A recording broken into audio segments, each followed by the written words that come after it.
Which of the following statements regarding mitochondria membrane is not correct?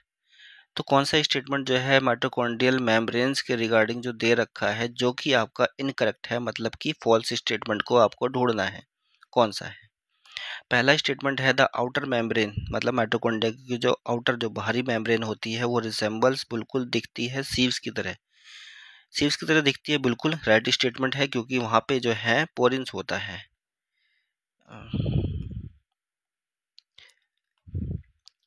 Outer membranes have porins,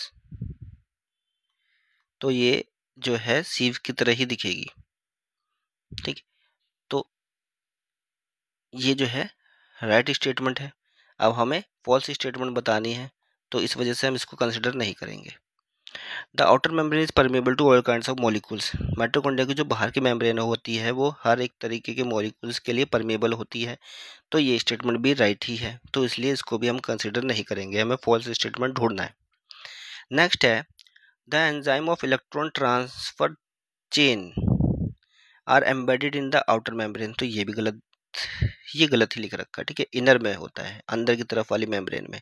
तो wrong statement ही पूछा था, ऐसा statement पूछा था जो कि नॉट करेक्ट है, तो नॉट करेक्ट आपका सी ही है। ठीक है, the inner membrane is highly convoluted forming a series of infoldings, बिल्कुल ये इनफोल्डिंग्स करता है। ठीक है, तो वो सीरीज ऑफ इनफोल्डिंग्स उसको कहते हैं क्रिस्टी।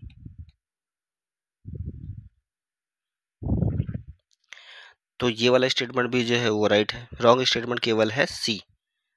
तो ए बी और डी को कंसिडर नहीं करेंगे, सी को कंसिडर करेंगे हम।